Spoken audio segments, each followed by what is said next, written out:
गिबियावनो आङो एलिजिफोराम एक्स एनडिबिनि सासे लोगो आफादगिरि हिसाबै गिबियाव खौरां लागिरि नोंथांमोननिसिम अननाय सिनाय जासिबाय आरो लोगोसे साफ्रोमबो बर' रायजो राजा खौरां लागिरि नोंथांमोननिसिमबो एलिजिफोराम एक्स एनडिबिनिफ्राय गिबियाव खुलुमनायखौ जासिनाय थाबाय। दिनै एलिजिफोराम एक्स एनडिबिनिफ्राय निउसआव मानो फैदों होनोब्ला दिनैहाय बेखौनो आं बुंनो लुबैदों। फैनाय खारना जाहैबाय जे थांनाय मे दाननि 2024 डेटआवहाय जिखिनि गवालपारा जिल्लानि सिङाव थानाय दुधनै सानै बर' सिख्लाफोरखौहाय जे मुस्लिम हारिनि माखासे दुथांफ्रा गेंरेप खालामदोंमोन। बे गेंरेप खालामनायावहाय जों एलिजिफोराम एक्स एनडिबिनिफ्राय जों बिथांमोननि न'खराव जों थांनानै खबर लाहैदों। बेनिफ्राय जोंबो आपिल खालामदों जे दिनै बर्बर अयथासार खालामनाय गेंरेप खालामनाय बे दुथांफोरनि सायावहाय आसाम सरकार बिटिआर सरकारा एक्सन लानांगौ होनना जों डिमान्ड खालामदों। आरो थिग बेबायदिनो बालापारा गामिनि हिरेनमय खाख्लारि फंबायखौ जि बिनानाव सानै रेप खालामनायनि सायावहाय मोजां गाज्रि रायलायनो थांनायाव थांग्राबारि गामिनि माखासे मुस्लिम हारिनि दुथां सुबुंफ्रा जेरैहाय डन आली तालुकदार आरो बाहार आली आरो रहमान आली आरो बेजों लोगोसे सावरायनो थांनायावनो बिथांमोननि फेमिलि रिक्वेस्ट हिसाबै जेरैहाय शेख बर आली आरो अर्निमा बेगम दिनै बिथांमोनहाबो मोजां गाज्रि रायलायनो थांनायावनो उन साइडनिफ्राय फंबाय हिरेनमय खाख्लारिखौ एटेक खालामनानै 3 तारिखनिफ्राय आरम्भ लानानै 17 तारिखआव बिथाङा डेथ जादों। बे डेथ जानाय खबरखौ मोननानै जोङो दुखु मोनदों। बे खबरखौ जों गिबियाव दुलाराय बर' फरायसा आफादनि मानगोनां आफादगिरि जितुल बर'निफ्राय जों मेसेजखौ मोनदोंमोन। बेनिफ्राय जोंबो एलिजिफोराम एक्स एनडिबिनिफ्राय खोनानानै जोंबो दुखु मोननाय लोगो लोगो जोंबो बाहागो लाहैदों। बेनिफ्राय बाहागो लाखांनायनि उनावहाय दुलाराय बर' फरायसा आफादनि आरोबाव मोनसे खावलायनाय 27 तारिख मे दुधनैनि थानानि साखाथियावनो टाउननि सिङावनो मा होनो पाब्लिक प्लेग्राउन्डआवहाय धर्नाजों लोगोसे 2 घन्टा मा होनो मास रिलि खालामदों, थाबायनाय लादों। बे हाबाफारियाव जों एलिजिफोराम एक्स एनडिबिनिफ्राय बाहागो लानानै जोंबो आसाम सरकार आरो बिटिआर सरकारखौ दिनैहाय जोङो जाय भिक्टिमाइज फेमिलि फंबाय हिरेनमय खाख्लारिनि थाखाय 20 लाख थाखा होनांगौ होननानै जोंबो बे मन्चनि गेजेरजों जोंनि डिमान्ड खालामदोंमोन। आरो जाय बिनानावफोरखौहाय रेप खालामदों बिथांमोननोबो 5 लाख थाखा होनांगौ होननानै जोंबो डिमान्ड खालामबोदों एलिजिफोराम एक्स एनडिबिनिफ्राय। बे एक्सन बा बे आन्दोलन खालामखांनायनि उनावहाय आरोबाव फिन बे साननैसो सिगां 26-27 नि गेजेराव बा 27-28 नि गेजेराव दुलाराय बर' फरायसा आफादा क'क्राझार जिल्लानि सिङावहाय थानाय गथ'फोर गेलेग्रा पार्कआवहाय बाव मोनसे साननैनि हाबाफारि लानानै आरोबाव बिथांमोना गोबां खुदिसारनाय हाबाफारिनि गेजेरजों आसाम सरकारखौ सोंखारिनायनि गेजेरजों बिटिआर सरकारखौ सोंखारिनायनि गेजेरजों दिनै बिथांमोननि रिक्वेस्ट मथेनो जोंनि दानि आसामनि चिफ मिनिस्टार मानगोनां डक्टर हेमन्त बिश्व शर्मानि टीम दानि केबिनेट मन्त्रि मानगोनां जयन्त मल्ल बरुवा बिथाङा माखासे प्रेसारनि गेजेरजों खावलायहरनायनि गेजेरजों आसामनि चिफ मिनिस्टारा बेखौ खोनासंनो थानो हायैनिलाय दिनै बिथांखौ थिनहरदों स्टेटआव बालिपारा गामियाव। जों बे फैनायखौ नुनानै जोबोद गोजोनदों।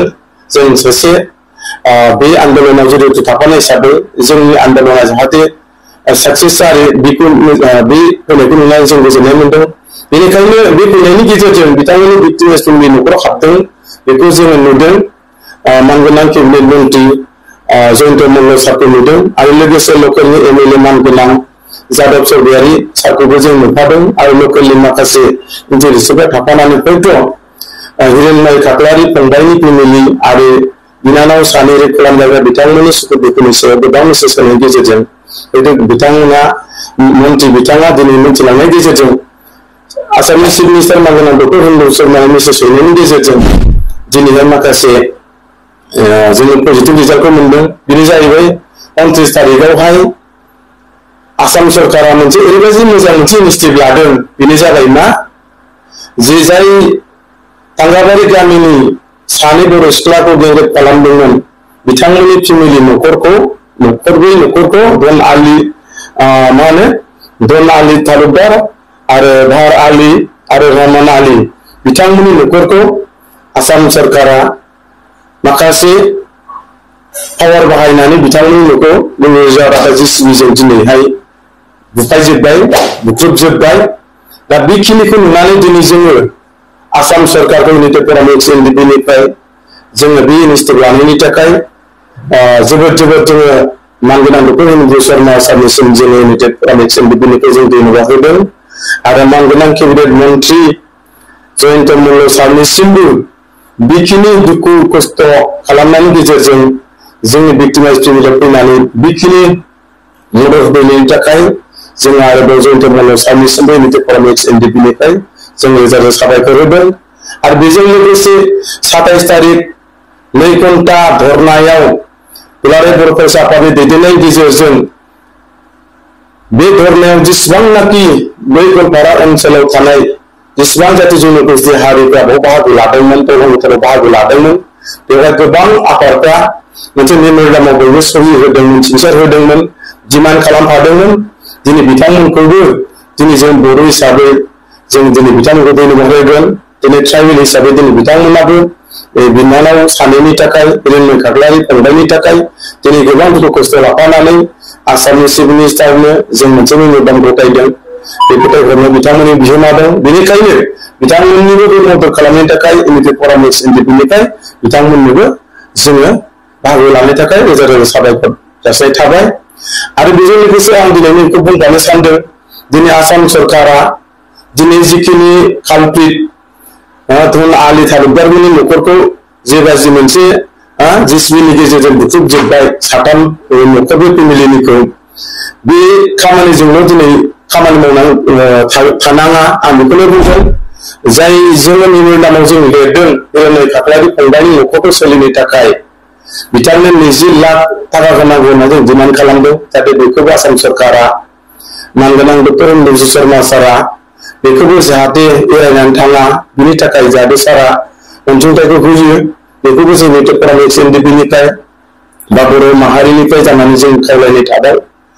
आरोबाव सानै बिनानाव जाहाथे रेप खालामजानाय बिनानावफोरनि थाखायबो जोङो 5 लाखै जों बे धरनानि गेजेरजों मेम'रेन्डाम हरदोंमोन। बिनानावमोननि थाखायबो जाहाथे आसाम सरकारा बे 5 लाख थाखाखौ जाहाथे होयो थाबैनो जों बेखिनिखौ आरोबाव जुदि मोनगोन बेखौ जों मिजिंथिबाय। आरो जुदि मोनोब्ला जों आरो आसाम सरकारखौ आरो मा रावजों बुंनो बेखौ जों इउनाइटेड फराम हिसाबै जोंहा बुंनांगौ जेबो गैया। बेनिखायनो आसा मिजिंथिदों इउनाइटेड फरामनिफ्राय आसाम सरकारा बेखिनि खामानिनि थाखाय धन्यबाद थादों। आरो इयुनाव जोंनि बर' हारिनि जे दुलाराय बर' फरायसा आफाद बिथांमोनखौबो आं खावलायगोन जिखुनु समाव बर' माहारिनि खैदां खैफोद आफाद बिथांमोना मोनसे लेट्रियाव थानानै गेजेरनि जानानै जाहाथे बिथांमोना बर' हारिनि जिखुनु समाव अलखदाव सिगांग्रोनानै बर' जातिनि गासैबो गथ'फोरखौ लानानै जाहाथे मुभमेन्ट खालामनो हायो मोजां गाज्रिनि थाखाय। बेवहाय बिथांमोना जुदि लेगेल जुदि सैथो थाङोबा इउनाइटेड फराम एक्स एनडिपिनिफ्राय अराय समबो जों बेयाव बाहागो लागोन। बेखिनिखौ जों दिनै नोंथां दुलाराय बर' फरायसा आफादनि मेसेज हरबाय आरो बर' रायजो राजा नोंथांमोननिसिमबो इउनाइटेड फरामनि जानानै बेखिनि मेसेजखौ जों हरनाय जाबाय।